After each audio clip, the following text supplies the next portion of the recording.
Hello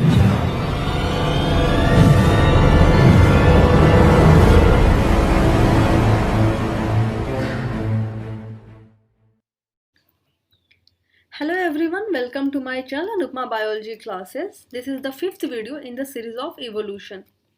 In this video, our topic is reproductive isolation. This video is taken from chapter 7th, part 5th of CBSE class 12th.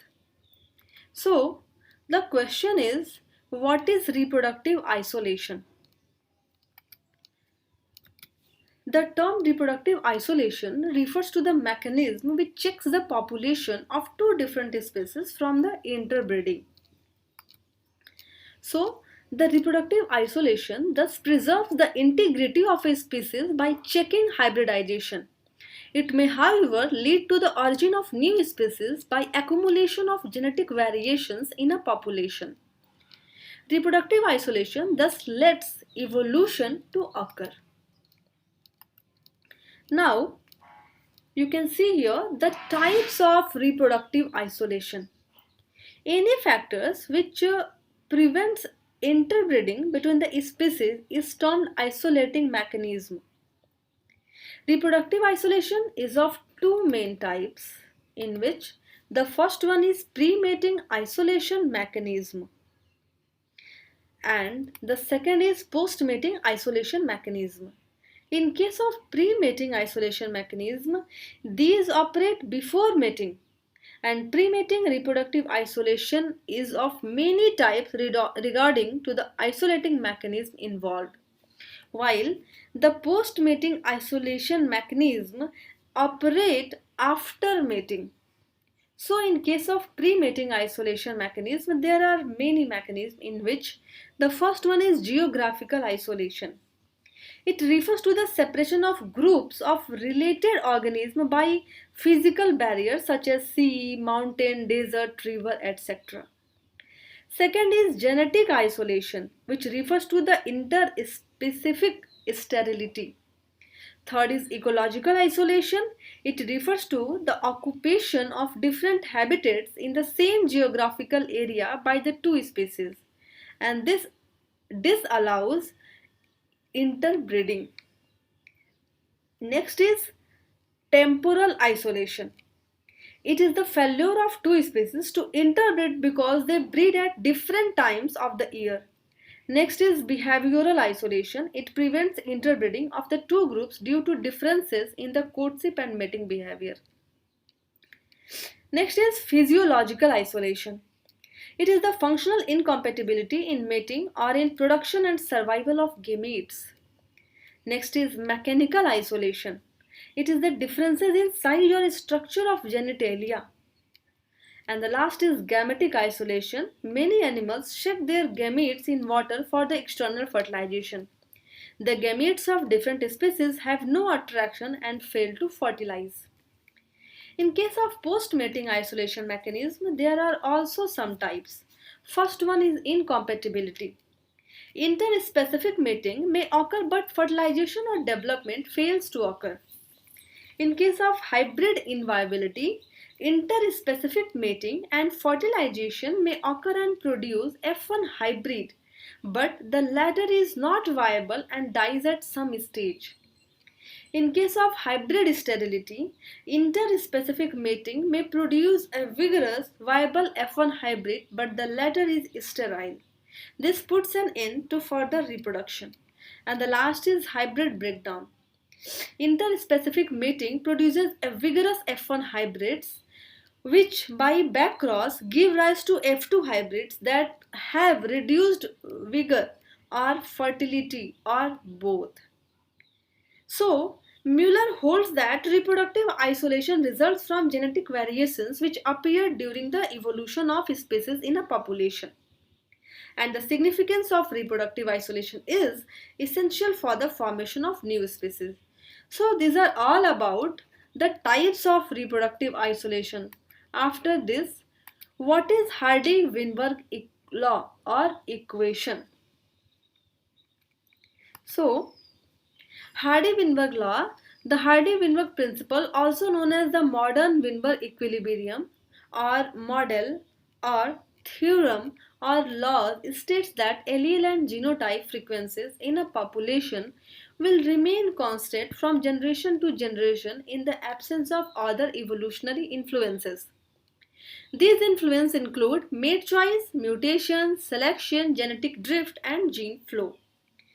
So, an English mathematician G.H. Hardy and a German physician W. Weinberg in the year 1908 independently developed a method to relate evolutionary changes and population genetics, popularly known as Hardy-Weinberg equilibrium law.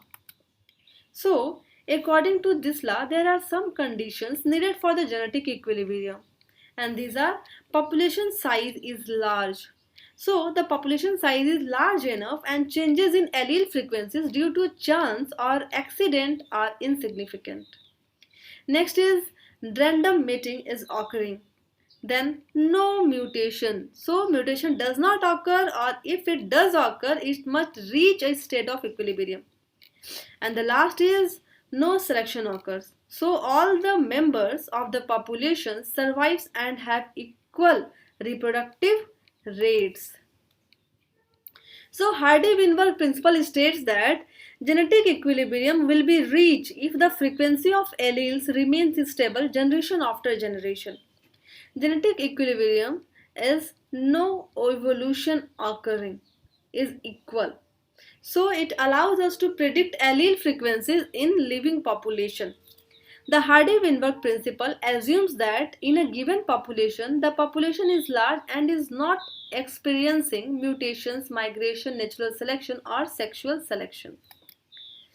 So according to Hardy-Weinberg, through this law have been able to explain why a population as a whole with its all variations and genotype frequencies continue to remain unchanged for many generations. Mendelian genetic variations in Hardy-Weinberg equation are assumed as a gene has two alleles, capital A and small a, and if small p is the frequency of occurrence of dominant allele capital A and Q is the frequency of occurrence of recessive allele small a in the parental generation, then the genotype frequencies expected in the offspring as per Hardy-Weinberg equation are represented as P plus Q whole square equal to P square plus 2PQ plus Q square equal to 1. It means it is the gene frequency of the total population. So, P square is the frequency of homozygous dominant genotype, that is capital A, and Q square is the frequency of homozygous recessive genotype, that is the small a, and 2PQ is the frequency of heterozygous genotype, that is capital A and small a. So according to Hardy-Weinberg equation, here P square plus 2PQ plus Q square equal to 1 and P plus Q equal to 1. So P plus Q is also 1, P plus Q square is also 1, and P square plus 2PQ plus Q square is also 1. So what is P? P is the frequency of allele A, Q is the frequency of allele small a, P square is the frequency of individual capital A, Q square is the frequency of individual small a, and 2PQ is the frequency of individual capital A and small a. Now here you can see an example, that is Hardy-Weinberg equation or equilibrium calculations of carrier frequencies for recessive traits. So example, that is cystic fibrosis allele CF and small c small f, incidences 1 by 2000 births. So P square plus 2PQ plus Q square equal to 1. So frequency of CF by CF homozygotes is 0.0005 and frequency of CF allele is 0.022. So frequency of capital C capital F allele is 1 minus 0.022, so 0.978, and the frequency of capital C capital F by small c small f heterozygotes is 2 into 0.978 into 0.022 equal to 0.043. So you can calculate any frequencies by the equations P square plus 2PQ plus Q square. So this is all about the Hardy-Weinberg equation. Now, here you can see the examples, and first one, that is the gene frequency and carrier frequency. So CF, that is cystic fibrosis in Caucasian family, one child in 2000. Using Hardy-Weinberg equation, we can calculate unaffected individuals. So from 2000 individuals, one is affected, 1909 are normal and 90 are carrier. So while we have just 2 mutant alleles in affected individuals, we have 19 carriers. What are the risk assessment using Hardy-Weinberg formula? So, estimate carrier frequency in population for autosomal recessive disorder without genotyping population. Example, you can see here, if incidence of disease in population is 1 by 10,000, then estimate carrier frequency. Here you can see that is 1.98%, approx 1 is to 50. So, if disease incidence includes cases from consanguineous relationships, Hardy-Weinberg equilibrium is not valid. So this is the risk assessment using Hardy-Weinberg formula. And what are the limitations of the Hardy-Weinberg law? First one, that is the mutations. These are permanent heritable changes in the genetic materials of the individuals. Gene mutations produce new alleles. Next is recombinations. During meiosis, crossing over causes reshuffling of gene combinations, which provides new combinations of the existing genes and alleles. Next is gene migration. If the migrating individuals breeds within the new population, the immigrants will add new alleles to the local gene pool of the host population. And the last is genetic drift. The random change in the allele frequency occurring by chance alone are called genetic drift.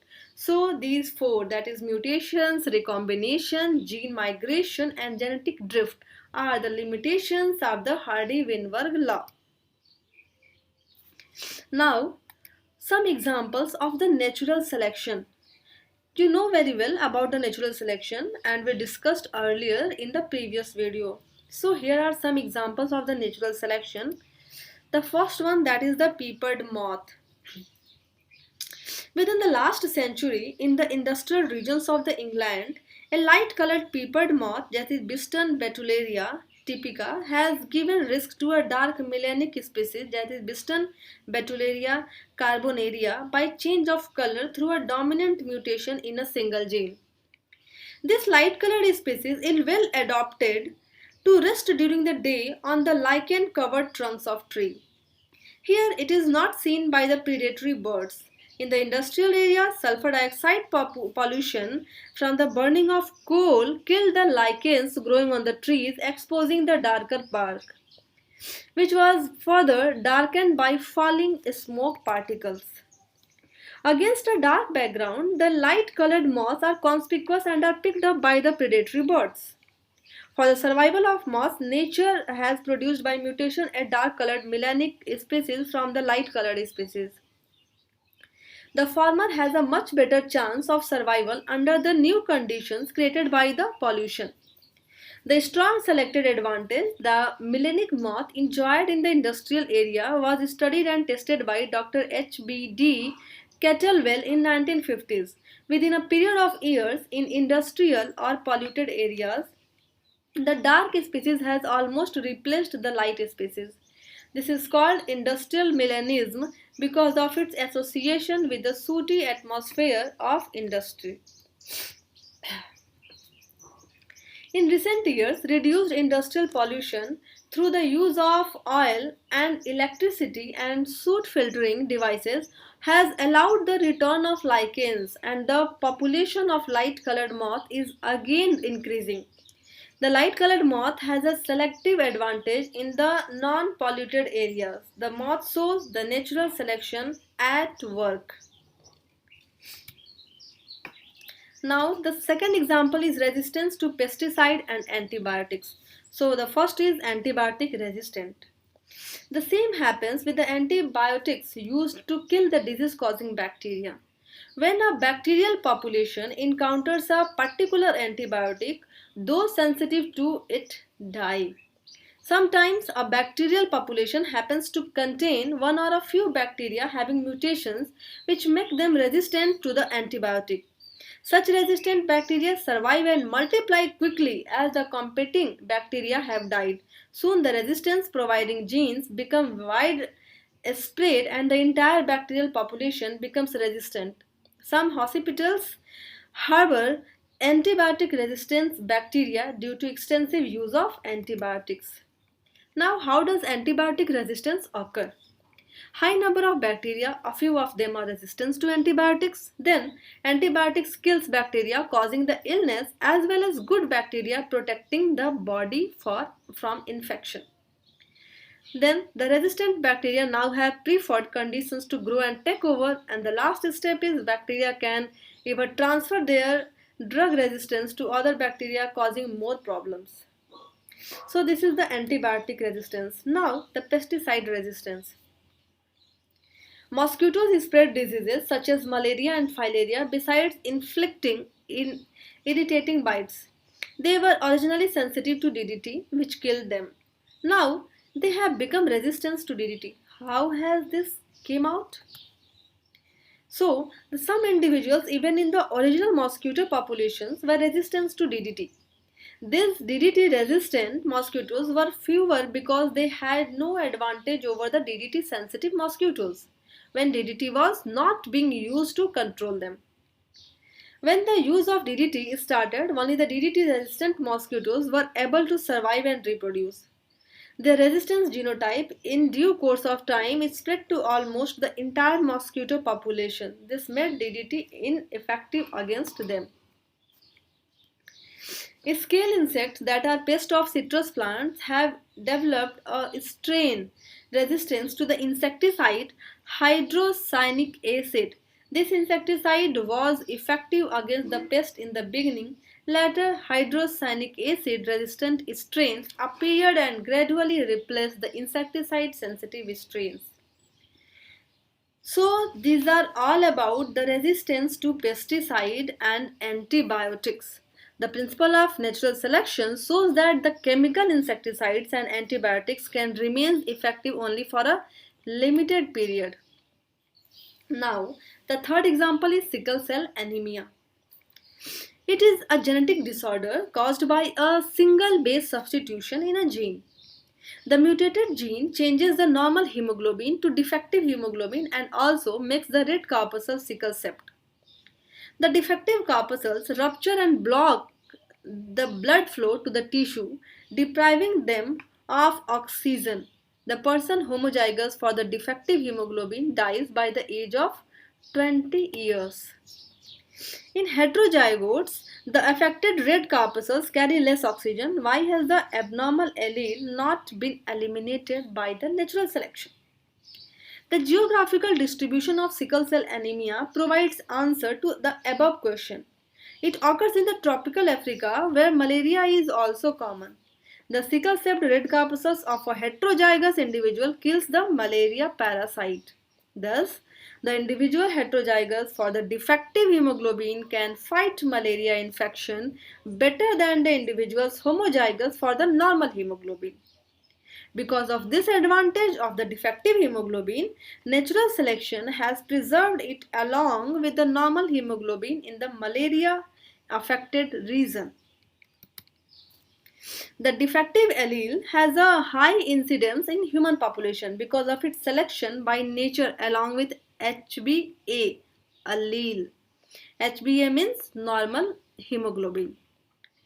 So, the harmful allele is lost from population through death of homozygotes. Thus, its incidence remain more or less constant, and this type of selection by nature is called balancing selection. Now, after this, difference between the natural selection and the artificial selection.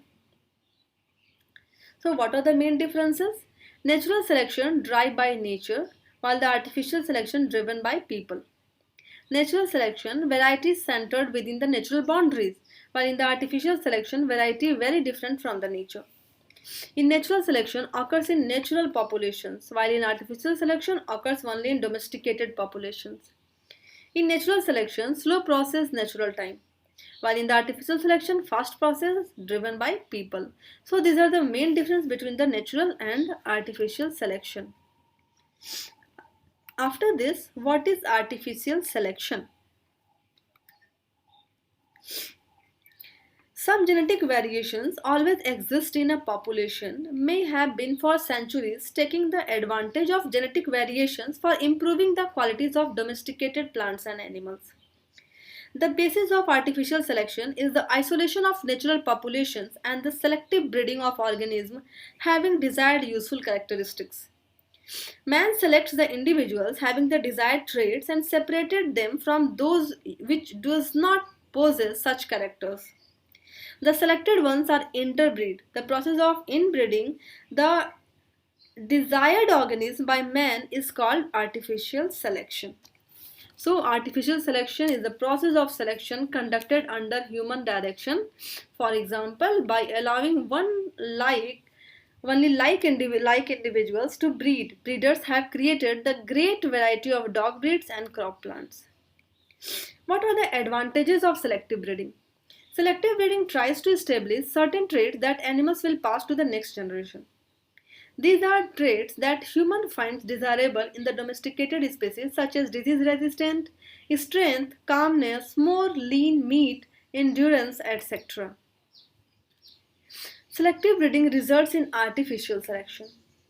Humans have been manipulating the genetics of populations since we first domesticated animals and plants.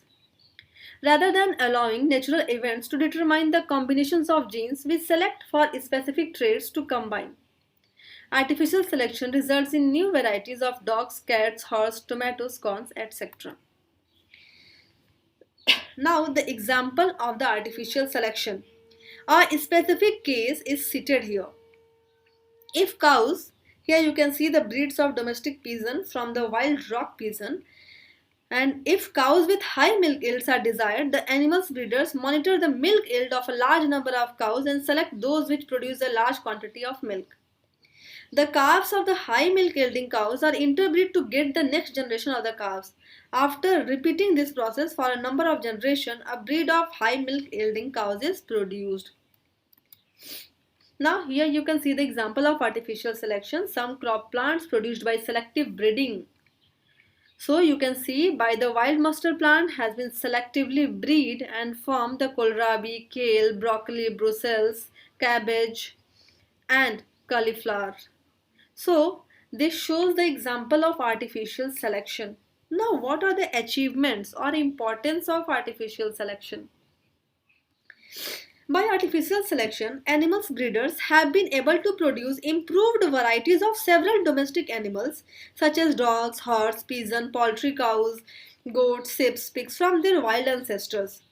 Similarly, the plants breeders have obtained improved varieties of useful plants, namely wheat, rice, sugarcane, cotton, pulses, vegetables, fruits, and ornamental plants. So, many crop plant species, namely cabbage, kohlrabi, kale, broccoli, cauliflower, etc., have been produced from a common wild mustard species by selective breeding.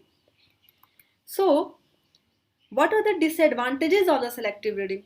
Breeding from too small, a gene pool can lead to the passing on of the undesirable characteristics or even a collapse of a breed population due to inbreeding. Breeding for only one trait over all others can cause associated problems. The problems you can see here by the way of example.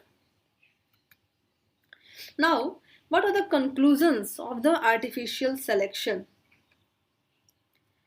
Artificial selection is very important to science and it can advance plants, animals and humans and does have downsides. So, according to the comparison with natural selection, artificial selection closely resembles natural selection except that the role of nature is played by man, the traits selected are of human interest and results are achieved in a much shorter period. Now, here you can see the differences between the natural selection and artificial selection. Natural selection. Nature selects the individual with favorable variations for better survival in an environment. While in case of artificial selection, it is the selective breeding of domesticated plants and animals to produce offsprings with character desirable to humans. In natural selection, the nature selects the best or the most favorable variations, while in case of artificial selections, man selects the desirable characteristic that is to be passed on to the next generation.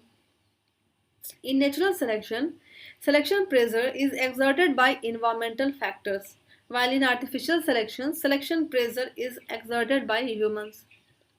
Natural selection, it always increases the species chance for survival in its natural environment.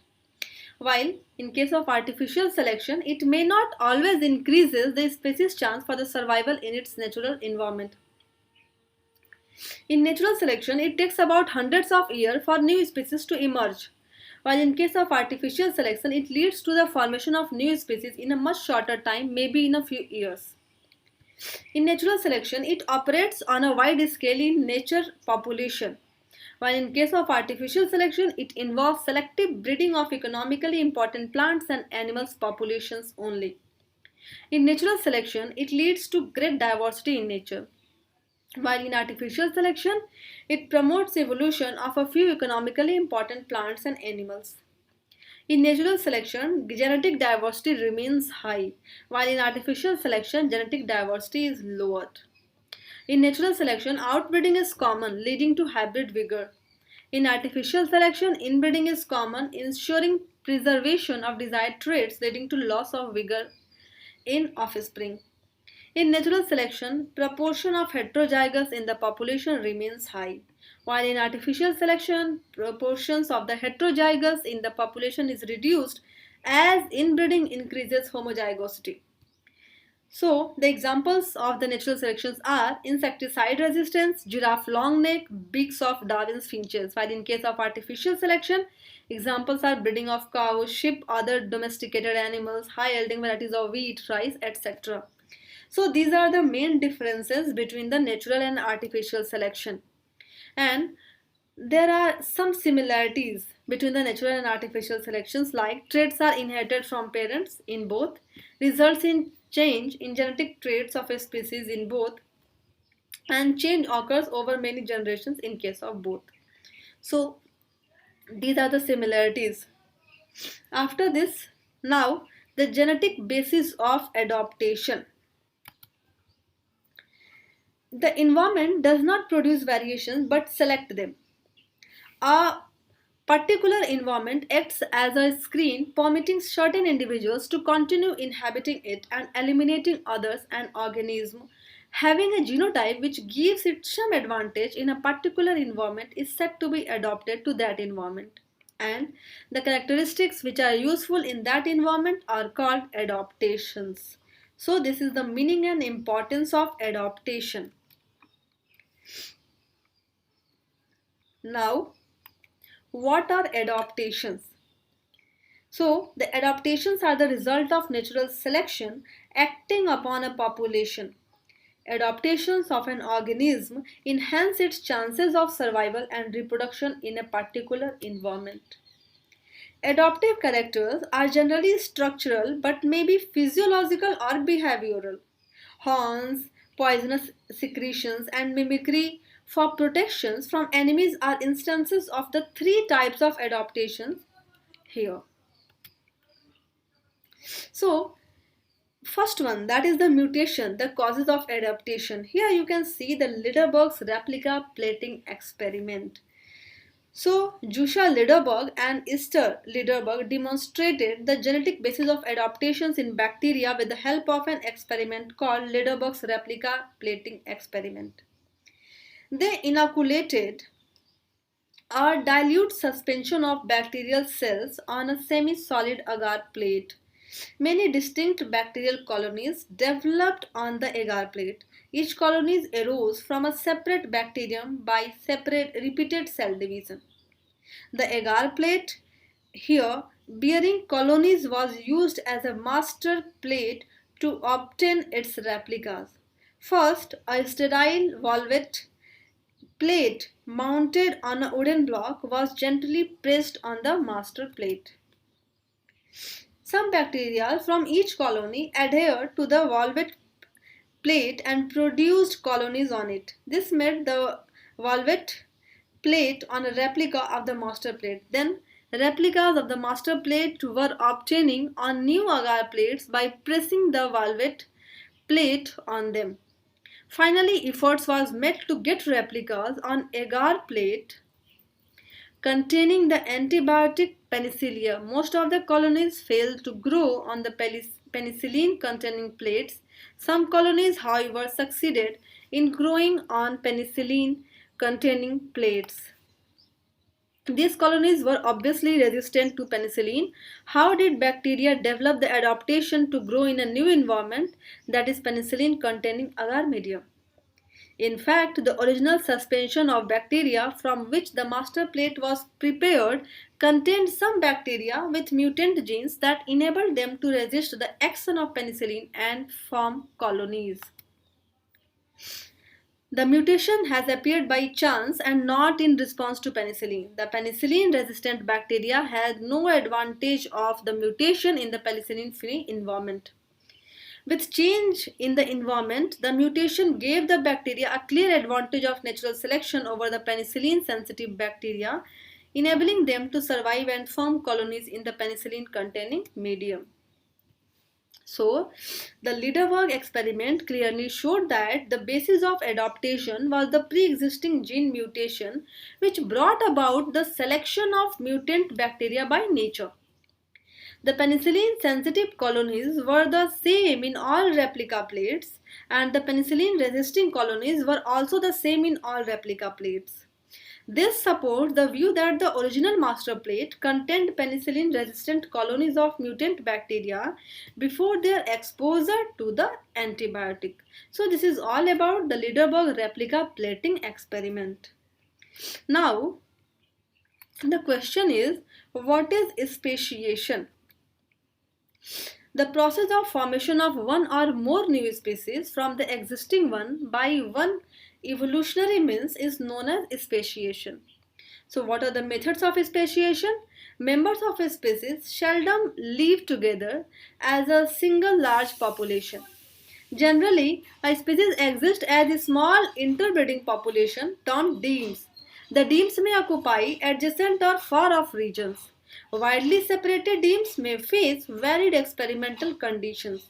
Mutations and selection in the isolated populations may produce sufficient phenotype variations to form new species. So these are the method of speciation. Now the question is, how many types of speciation? So speciation are main three types. First one is multiplication speciation, where a parent species buds of one or more species and itself continues to exist. So the process is called multiplicative speciation as it increases the number of species. It is the most common mode of speciation. Second is phyletic speciation, which is replacement of one species by another without an increase in the number of species. And the example like Eohippus evolved into Mesohippus and itself become extinct. And the last one, that is speciation by fusion. Occasionally, two distinct species merge into one new species by breakdown of previously existing reproductive isolation, leading to reduction in the total number of species. So these are all about the type of speciation. Now in case of multiplication speciation, there are many types. Like first one, that is the gradual speciation. In case of gradual speciation, it occurs through populations and span over many generations, which is of two types. First one is allopatric speciation. It takes place with geographical isolation, and it involves subdivision of original population with the formation of a geographical barrier, such as mountain or land bridge or ocean across the species range. Next is sympatric speciation. It occurs without geographical isolation, that is by ecological or other isolations. It produces a new species within a single population and it may result from polyploidy. And the second multiplicative speciation is instant speciation. It occurs through individuals and in a single generation by hybridization involving allopolyploidy. So, the multiplicative speciation is also called cladogenesis and the phyletic speciation is also called anagenesis. Cladogenesis means clados means branch and genesis means origin. So, and while in anagenesis, ana means up and genesis means origin. So, both are different. Here, multiplicative speciation is cladogenesis and phyletic speciation is anagenetic. Now, here hybridization and polyploidy, that means instant speciation.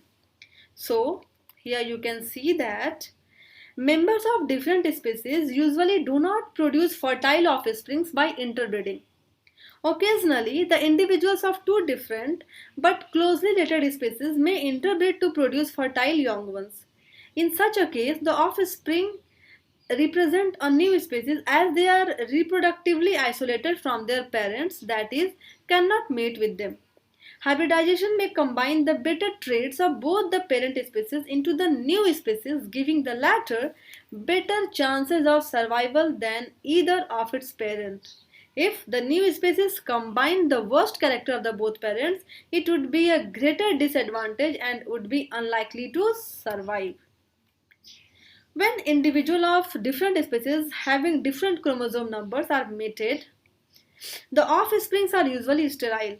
The reason is that the unlike chromosomes cannot pair in meiosis and the gametes do not receive the full chromosomes complement one of each kind. If in a interspecific hybrid, the number of chromosomes become double by form of chromosomes mutation called allopolyploidy. Meiosis can occur and normal gametes form. Then the hybrid species will breed true and get established. So, in case of allopolyploidy, here the resulting from the viable mating between the two species. Species 1 and species 2. In case of species 1, normal gamete. In case of species 2, polyploid gamete. So, first mating form the polyploid gamete, which after the second mating with the normal gamete form the allopolyploids. So, what are the allopolyploids? New species instantly arise in nature by hybridization, and doubling of chromosomes is supported by experimental formation of new species, that is Raphanobrassica with 36 chromosomes by crossing radish, Raphanus and cabbage brassica. Each with the 18 chromosomes. May related species of higher plants have chromosome number which are multiplies of the same basic number. In case of wheat, there are species with 14, 28 and 42 chromosomes. In rose, there are species with 14, 28, 42 and 56 chromosomes. So, the polyploidy has played an important role in the plant evolution. About 1/3 of all plant species are polyploids. Polyploid is not common in case of animals. Here you can see the Raphanus, that is 2n chromosome number 18, and the brassica, which chromosome number 18, which forms the 2n18 in Raphanobrassica, that is ravage, which is sterile, synaptic failure. While this, the ravage on addition of colchicine forms tetraploid, 4n rapt. So the formation of a fertile tetraploid ravage. Here you can see the cases of the polyploidy. Here also, that is wild goat grass and in corn wheat after cross form the hybrid, and this hybrid forms the wild emmer wheat, that is Triticum turgidum. After this, through domestication, it forms the durum wheat, Triticum turgidum species durum. Okay, then it crosses with the wild goat grass again and forms the hybrid, which is unreduced gametes resulting in an amphidiploidization and form the braid wheat, that is Triticum aestivum, which is used in nowadays. So this is all the process of hybridization and polyploidy, that is instant speciation. Now the question is, What is species concept? Species concept, an idea of what kind of entity, is represented by the word species. There are several concepts recognizing the special reality of species. To be avoided, the concept considering species as classes of objects. Species criteria are standards used for the species recognitions are operationalism. So, most non-biologists recognize non-dimensional species. A species is a Latin word that means appearance or form or kind. Indeed, we learn to distinguish between the kinds of animals like a cow and a buffalo, and also between the kinds of plants, say wheat and maize, from differences in their appearance. Linnaeus, the father of modern taxonomy, described individual species in terms of their physical form. Morphology is still the most common criteria used to categorize species. Of course, modern taxonomists use other differences also for dividing the organism into species. The various species concepts suggested from time to time are summarized below. So here the first, that is the morphological species concept.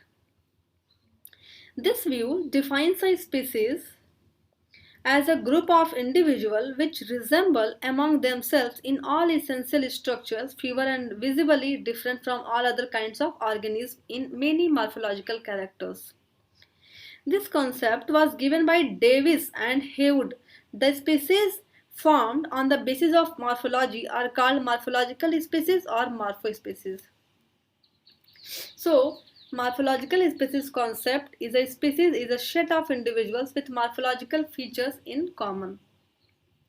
The key aspect of this definition is the morphology of the members of a species. Individuals of a species are morphologically similar to one another, yet morphologically distinct from individuals from another species. Now, biological species concept. This concept was advanced by Ernst Mayr in 1942. It defines a species as a population or a group of population, the members of which have the potential to interbreed freely among themselves in nature to produce viable, fertile young ones, but they cannot produce viable and fertile young ones with members of other species. In short, members of the same species are reproductively compatible but are reproductively isolated from the other species. Thus, genetic exchange is possible between the members of the same species, and it is not possible between the members of different species.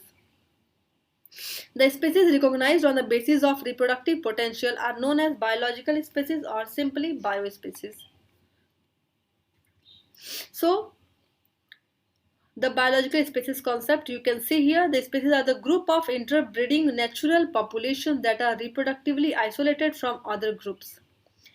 It places the taxonomy of natural species within the conceptual scheme of population genetics. For example, a community of interbreeding organisms is, in population genetic terms, a gene pool.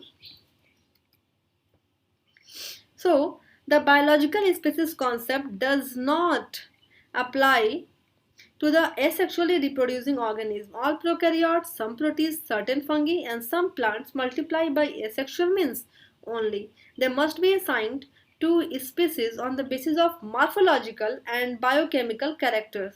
Fossil species also can be separated by morphological features and not by criterion of the reproductive isolation.